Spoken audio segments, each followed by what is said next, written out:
নমস্কাৰ বন্ধু বান্ধৱীসকল, আজি মই আপোনালোকৰ লগত আলোচনা কৰিম ঘৰত মানি প্লেণ্ট লগালে যে কেৱল ঘৰলৈ ধন টকা পইচা আহে এনে নহয়, ধন টকা পইচাৰ ক্ষতিও হয়। কিন্তু কিয়? যদি জানিব বিচাৰে তেন্তে আহক প্ৰথমে ভিডিঅ'টি আৰম্ভ কৰি লওঁ। বন্ধুসকল, ঘৰখনৰ সুন্দৰতা বঢ়াবলৈ বাবে মানুহে বিভিন্ন ধৰণৰ গছ লগায়। বাস্তুশাস্ত্ৰৰ অনুসাৰে এজোপা গছ এনে হ'ব পাৰে যে যি কেৱল আপোনাৰ ঘৰৰ সুন্দৰতা বঢ়োৱাই নহয়, ই লগতে আপোনাৰ আৰ্থিক স্থিতিকো মজবুত কৰি তোলে। বন্ধুসকল, এনে বহু লোক আছে যি কেৱল ঘৰৰ সুন্দৰতা বঢ়াবলৈ বাবে ঘৰত বা ঘৰৰ ভিতৰত গছ লগায়।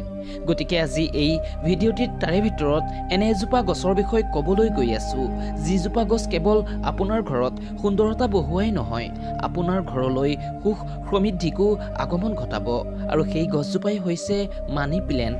যদিহে এই গছজোপা বাস্তুৰ অনুসৰি সঠিক দিশত সঠিকভাৱে লগায় তেন্তে ই আপোনাৰ অৰ্থ বৃদ্ধি ঘটাব।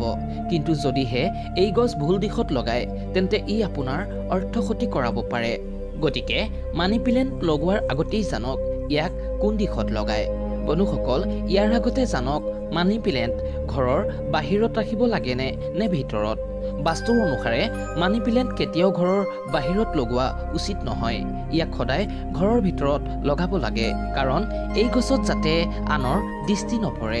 বাস্তুৰ অনুসাৰে কিছু মানুহৰ বেয়া দৃষ্টিৰ দ্বাৰা এই মানি প্লেণ্ট শুকাবলৈ ধৰে। গতিকে ইয়াক ঘৰৰ ভিতৰত আৰু মানুহৰ দৃষ্টিৰ পৰা বচাই ৰখাটো মংগল। বন্ধুসকল, এতিয়া জানো আহক এই মানি প্লেণ্ট কোন দিশত ৰখা উচিত। বন্ধুসকল, বাস্তুৰ অনুসাৰে এই মানি প্লেণ্ট সদায় ঘৰৰ দক্ষিণ পূব দিশত ৰখা উচিত। ইয়াৰ দ্বাৰা নিগেটিভ এনাৰ্জি দূৰ হয় আৰু ঘৰলৈ পজিটিভ এনাৰ্জিৰ আগমন ঘটে। লগতে ঘৰত ধন টকা পইচাৰ অভাৱ দূৰ হয়। কিন্তু এই মানি প্লেণ্ট ভুলতো উত্তৰ পূব দিশত নলগাব। এই দিশত মানি প্লেণ্ট লগালে ঘৰত অৰ্থ ক্ষতি হয়, লগতে স্বাস্থ্যৰ ওপৰতো পৰে ইয়াৰ বেয়া প্ৰভাৱ। গতিকে ঘৰৰ দক্ষিণ পূব দিশত ৰখাটোৱেই সকলোতকৈ উত্তম। লগতে মানি প্লেণ্ট শুকাই গ'লে লগে লগে উঠাই পেলোৱা উচিত।